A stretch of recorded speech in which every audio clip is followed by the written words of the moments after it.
إن الحمد لله نحمده ونستعينه ونستغفره ونعوذ بالله من شرور أنفسنا ومن سيئات أعمالنا.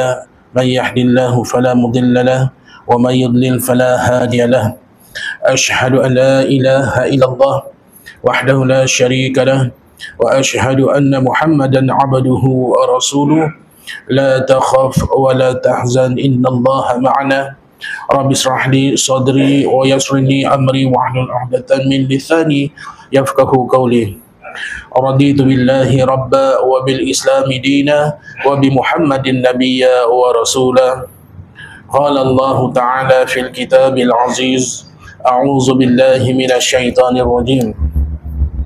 وأنفقوا مما رزقناكم من قبل أن يأتي أحدكم الموت فيقول ربي لولا أخرتني إلى أجل قريب فأصدق وأكن من الصالحين. Surah Al-Munafiqun ayat 10 dan 11. وَلَنْ يُؤَخِّرَ اللَّهُ نَفْسًا إِذَا جَاءَ أَجَلُهَا وَاللَّهُ خَبِيرٌ بِمَا تَعْمَلُونَ. Dan belanjakanlah, yakni sedekahkanlah, dermakanlah, infakkanlah, wakafkanlah sebahagian daripada rezeki yang kami berikan kepada kamu sebelum seseorang dari kamu sampai ajal maut kepadanya. Kerana jika tidak, maka ia pada saat itu akan merayu kepada Tuhannya dengan berkata, wahai Tuhanku, alangkah baiknya kalau engkau lambatkan sedikit kedatangan ajal matiku ke suatu masa yang sedikit sahaja, supaya aku dapat bersedekah dan dapat pula aku menjadi orang-orang yang saleh. Dan ingatlah, Allah tidak sekali-kali akan melambatkan kematian seseorang atau sesuatu yang bernyawa apabila sampai ajalnya, dan Allah amat mendalam pengetahuannya mengenai segala sesuatu.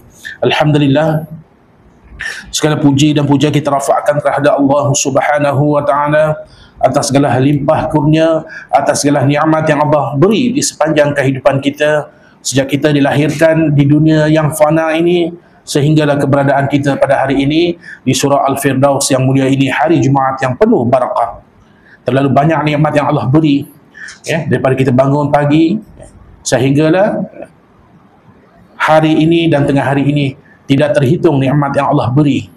Selawat dan salam ke atas junjungan besar Nabi Muhammad sallallahu alaihi wasallam, para keluarga, para sahabat, tabi'in dan mereka yang menghidupkan sunnah dalam kehidupannya, yang mana sunnah itu merupakan sebesar-besar sunnah mahupun sekecil-kecil sunnah sebagai satu tanda kecintaan kita kepada Rasulullah, sebagai tanda kita cinta kepada Rasul, sebagai tanda kita ingin mencintai kepribadian Rasulullah sallallahu alaihi wasallam, dengan niat kita ingin mencintai apa yang Rasulullah lakukan dalam kehidupan dan dalam bermuamalahnya dengan manusia-manusia lain ni. Mudah-mudahan dengan niat yang baik ini, dengan niat kita cinta pada Rasulullah, kita mendapat syafaat di akhirat kelak. Alhamdulillah, mudah-mudahan. Baik tuan-tuan, di kesempatan yang ringkas ini, lebih kurang setengah jam, 30 minit, tak sampailah 30 minit tuan-tuan, saya ingin menarik tuan-tuan tentang satu amalan, satu amalan yang kadang-kadang kita buat, yang kadang-kadang jarang kita buat, kadang-kadang kita lupa, kadang-kadang kita ingat tapi kita buat-buat lupa, kadang-kadang kita ingat tapi disebabkan nafsu amarah yang begitu kuat dalam diri kita, kita tak nak buat. Iaitu apa ni tuan-tuan? Amalan berinfak, amalan bersedekah. Dalam ayat yang saya bacakan tadi, dalam surah Al-Munafiqun, Allah menekankan kepada hamba kita ini supaya mengambil peluang, kesempatan sebelum ajal menjemput kita untuk melakukan amal soleh dalam bentuk sedekah. Kerana apabila kita berada di saat antara dua alam, antara alam dunia dan satu lagi alam akhirat yang akan kita pergi, dan semua akan pergi. Namun di saat kematian itu, dia antara dua alam, masih dalam dunia yang ada ini, namun dalam keadaan mamai, dalam keadaan orang kata berada di alam bawah sedar. Dia sedar tetapi mamai, dan sebelah lagi dia dah hampir memasuki alam barzakh. Di saat ini tuan-tuan, nyawa kita telah berada di tenggorokan, di halkum kita. Mungkin kalau isteri kita pegang kaki kita dah sejuk dah. Anak-anak kita pegang jari kita dah sejuk, dah biru, pucat. Dia kata dah tak ada darah dah. Benar, roh kita akan naik perlahan-lahan, daripada ujung kaki hingga ke lutut. Ketika itu kita masih boleh berbicara lagi dengan isteri kita, boleh gelak ketawa lagi. Kemudian itu dia naik ke perut, naik ke dada, ke jantung kita, dan ketika itu kita dah mula dah mula berasa bahawa kita akan pergi meninggalkan jasad. Dan apabila sampai di tenggorokan, ketika itu kita antara dua alam, dan kita jika ketika itu kita jenis manusia yang baik-baik, yang banyak amal ketika hidupnya, maka dia tidak akan menakutkan kepada waris-waris yang melihat kita ketika itu. Mereka suka dan kita dalam keadaan tenang. Apa yang berlaku ketika itu? Jika kita orang yang penuh kejahatan di sepanjang kehidupan kita, dia akan menakutkan segala makhluk yang ada, termasuk isteri kita, termasuk anak-anak kita, takut tengok perangai kita ketika itu. Apa dia tuan-tuan? Setengah-setengah tu mata terbeliak, berkata benda-benda yang bukan-bukan. Ketika itu dia melihat ayah dia datang, ketika itu dia melihat ibu dia datang merayu-rayu, wahai Ali, wahai Fulan, mari ikut ibu, kau jangan syahadah, kau jangan ikut Muhammad, Muhammad tak betul. Yang mana itu adalah jalmaan daripada syaitan yang akan menggoda kita untuk kali terakhir. Dia kata kita ikut, tak nak syahadah, tak nak ikut kehendak dia yang menyerupai mak ayah kita, maka sesal sepanjang hidup kita. Tapi dia kata kita di antara orang-orang yang beriman, jaga solat, rajin mengaji, rajin bersedekah, hidup sunnatullah dan sunnah Rasul di sepanjang kehidupannya, maka dia adalah orang yang berbahagia. Dia akan tersenyum sahaja. Pernah tak tuan-tuan tengok dekat YouTube ke kat mana ke, kadang-kadang orang tu dia seolah-olah dia bercakap dengan seseorang. Ada setengah orang-orang tu dia membaca Al-Quran di saat sakaratul maut. Dia baca Sajadah, dia baca Al-Mulk, dan apa-apa sahaja ayat-ayat Quran dia baca. Dan kadang-kadang dia berbicara seolah-olah dia berbicara dengan Rasulullah. Ketika itu dia melihat. Saya tengok ada satu YouTube tuan-tuan, dia bila ditanya oleh anak dia, ayah dia kata, kamu tengah buat apa? Dia kata, aku sedang berwuduk di telaga Al-Kautsar. Kita duduk tengok dia terbaring kat katil. Kalau manusia biasa kita kata ini dah buang tabiat. Memang buang tabiat. Kerana saat itu dia hanya merasa. Kita yang berada di dalam dunia ini tidak melihat apa-apa. Dia kata, aku sedang berwuduk di telaga Al-Kautsar. Siapa punya telaga itu tuan-tuan? Itulah kepunyaan Rasulullah sallallahu alaihi wasallam, dan umat Muhammad akan meminum, menghilangkan dahaga di ketika kita berada di pada mahsyar kelak. Tapi si Fulan tu telah pun ambil wuduk di telaga itu. Itu adalah satu gambaran. Allah tunjuk kat dunia bagaimana kesudahan yang baik-baik. Pernah juga tuan-tuan, kesudahan yang tak baik-baik. Saya pernah ikut ayah saya naik ambulans bawa seorang pesakit daripada kampung. Saya di Sabah, saya kampung Sabah. Bapa saya ni pemandu ambulans. Malam hari dia bawa daripada Beaufort ke KK, Hospital Queen Elizabeth. Sepanjang perjalanan tu tuan-tuan, meronta-ronta diikat jenazah tu. Meronta-ronta, cakap mencarut-carut semua. Bayangkanlah tuan-tuan, tangan saya ni besar kan. Bayangkanlah badan dia besar saya, dia boleh masuk kat tangan ni, kat mulut. Habis pergelangan tangan ni, tangan ni dalam mulut dia. Kenapa berlaku begitu? Apa yang berlaku sebenarnya? Tapi kalau kita yang tengok pun takut, takut, dan dia meninggal dalam perjalanan itu. So jadi ada kata kita salah seorang antara mereka yang beriman, maka berbahagialah kita. Apa saya nak cerita, nak kaitkan dengan ayat ini, iaitu Allah kata belanjakanlah, dermakanlah sebahagian daripada rezeki yang kami berikan kepada kamu sebelum seseorang daripada kamu sampai ajal mautnya. Kerana jika tidak, pada ketika itu dia akan merayu kepada Tuhannya, wahai Tuhanku, lambatkanlah sedikit sahaja masa kematianku. Kenapa dia minta kepada Allah saat sakaratul maut? Kerana dia telah dibuka hijab, telah dibuka hijab, dan dia tidak lagi melihat alam ini sebenarnya. Dia telah melihat antara syurga dan neraka, mana satu yang dia nak masuk. Kalau dia antara orang beriman, orang yang baik-baik, dia akan melihat taman-taman syurga.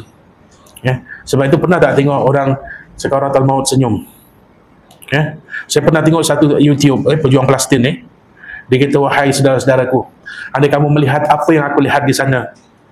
Dia kata, dia tanya, apa yang kamu lihat wahai saudaraku? Dia nazak, dia kena serangan Israel, tapi dia salah seorang mujahidin. Dia kata, aku melihat taman-taman syurga. Dia senyum. Sehinggalah dia pergi dalam keadaan sakaratul maut itu, dalam keadaan mulia. Ya. Ada juga setengah-setengah orang meninggal dunia dalam keadaan yang menggelubuh macam ayam kena sembelih, tuan-tuan. Dia melihat dah api neraka di depan mata dia. Kita hidup kat dunia ni kan, waris-waris, mana abah? Mana abah ni? Kita abah kita pula tu. Mana apinya? Tu dekat tingkap itu ada orang ngintai. Pernah kan? Dulu arwah abah saya selalu masa nak meninggal kan, dia ada lintasan-lintasan. Dia kata ada orang lalu. Kita kata mana ada bah orang lalu? Ada orang lalu tadi depan ni. Kan? Lepas tu dia tunjuk kat tingkap. Tu dia senyum kat abah je. Itu pun seram, sejuk tengok Kaabah. Siapalah pula tu kan, mungkin malaikat lah. Okey. Jadi ayat ini menekankan supaya melakukan amal kebaikan di sepanjang kehidupan, kerana bila kita berada dalam keadaan sakaratul maut, kita akan menyesali apa yang telah kita perbuat semasa hidup kita. Wahai Tuhanku, alangkah baiknya kalau engkau lambatkan kedatangan ajal matiku ke suatu masa sedikit sahaja lagi, supaya aku boleh bersedekah, supaya aku boleh bersedekah. Sama ada dalam ruang lingkup sedekah wajib maupun sedekah sunat, dan dapat pula aku menjadi orang-orang yang soleh. Tetapi omongan itu tidak lagi memberi apa-apa makna pada dia, kerana apabila nyawa berada di halqum, maka terputus dah tak ada dah rezeki kita. Sebab itu pernah kita dengar ketika sakaratul maut, tiba-tiba dia nak minta minum air susu. Ibu ada nak minum air susu, maknya pun pergi bancu, tapi dia tak boleh telan, melelehkan mulut dia, sebab dia punya tenggorokan telah tersepit ke apa ke. Tapi maknanya rezeki dia tak ada, kau minum apa pun tak akan masuk dah. Dia kata, tolong abah, dahaga sangat, tolong ambil, kan. Bergegar tangan dia, pegang tangan kita, kan. Bergegar, tapi satu sudu pun tak akan masuk dalam mulut dia, sebab Allah dah tutup dah. Rezeki dia tak ada lagi kat dunia ini, hanya amal sahaja yang menjadi penolong kepada dia. Dan dia berkata lagi, firman Allah, dan ingatlah Allah tidak sekali-kali akan melambatkan kematian, walau sesaat pun, yang bernyawa apabila sampai ajalnya, dan Allah dalam pengetahuannya mengenai segala sesuatu yang kamu kerjakan. Tuan-tuan yang dirahmati Allah, andai kata si Fulan bin si Fulan yang telah meninggal dunia, meninggal dunia sebelum lagi sempat dikuburkan, contoh, meninggal kan, tengah baca talqiyah, tengah apa, baca yasin tu kan, ke rumah, tiba-tiba dia terjaga daripada kematian dia. Allah beri kesempatan sedikit sahaja. Andai kata, apakah perkataan yang akan keluarkan mulut dia? Apakah dia benda yang dia minta? Adakah dia akan minta, ya Allah, kita terima kasih kembalikan aku ke bumi, ke alam dunia ini, ya Allah, aku ingin melakukan ketaatan, ya Allah, aku ingin nak jumpa kawan-kawan setaman, sekejiranan aku, nak minta maaf pada jiran-jiran aku kerana melakukan dosa-dosa, ataupun dia jumpa mak ayah dia, wahai mak, wahai ayah, maafkanlah dosa anak anda selama anak anda hidup bersama ayah ibu di dunia ini. Apakah itu dia datang? Ataupun dia jumpa rakan-rakan sekerjanya, wahai kawan-kawanku, aku nak minta maaf, tolong halalkan makan minum sepanjang kita bersama. Ataupun dia minta, ya Allah, kembalikan aku ke bumi supaya aku boleh melakukan umrah setiap tahun. Atau dia minta, ya Allah, kembalikanlah aku ke bumi supaya aku boleh melakukan haji setiap tahun. Tidak, tuan-tuan. Andai kata si Fulan itu dikembalikan ke bumi, maka benda yang dia minta adalah supaya dia boleh bersedekah. Kenapa dalam ayat ini ditekan bersedekah? Apa dahsyatnya sedekah ini? Apa hebatnya sedekah ini? Sehingga dalam ayat ini Allah menekankan, andai kata manusia yang telah meninggal dunia itu dikembalikan ke bumi, maka tidak ada benda lain yang diminta melainkan untuk melakukan sedekah. Apa rahsianya sedekah? Itu yang saya kata tadi di awal mukadimah tadi, amalan yang jarang-jarang kita buat. Jarang-jarang, bila kita ingat, kita jarang nak buat. Ni tuan-tuan datang ke masjid ni, agak-agak tadi datang sebelum masuk dalam ni, masuk tak duit RM2 ke RM5 ke RM10 ke dalam tabung? Kalau ada, alhamdulillah. Tapi ada sebahagian kita, dia tak bawa apa-apa pun. Dia datang nak tunggu, ada jajan tak dalam masjid, ada pisang tak, ada air tak, ada buah tak, ada nasi tak. Kadang tu dia suruh dekat motor dia, 2 beg, 2 biji bakul, 2 biji buah, 2 apau dia letak dulu dekat dia punya rak motor, baru dia masuk. Masuk tu dia tak sembahyang, dia duduk, dia buka handphone. Rugi kita, tuan-tuan, sebab tak hidupkan sunnah tu. Sebab tu tadi di awal mukadimah saya kata, kalau kita cinta pada Rasul, Rasul juga cinta pada kita.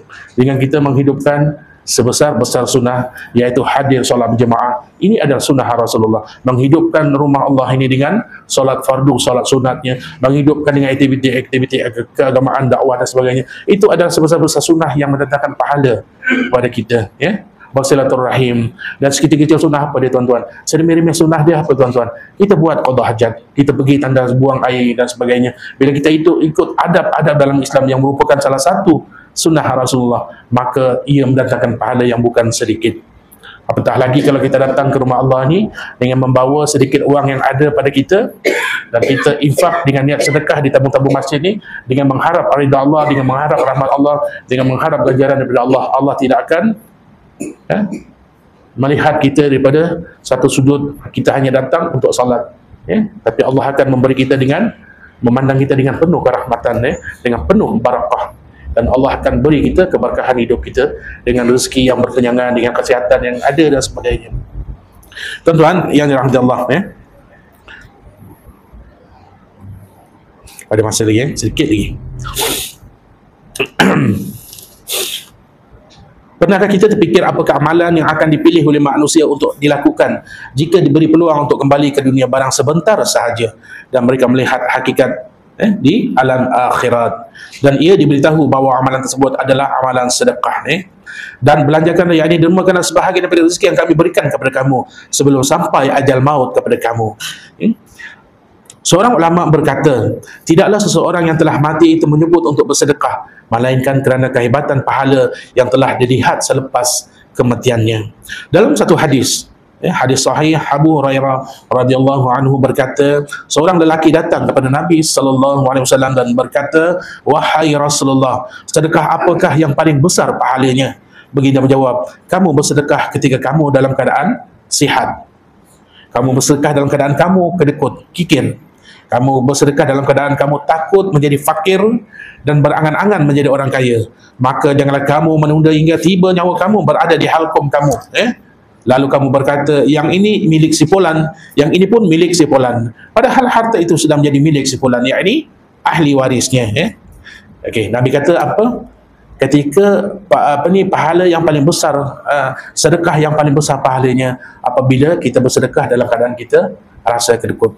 Betul tuan-tuan, semua ada rasa kedekut, sayang pada harta. Tapi kita lawan rasa amarah itu, kita lawan rasa nafsu mazmumah itu, kita buat juga sedekah walau sedikit pun, maka kita berjaya melalui satu rintangan, iaitu rasa kedekut, rasa kikir.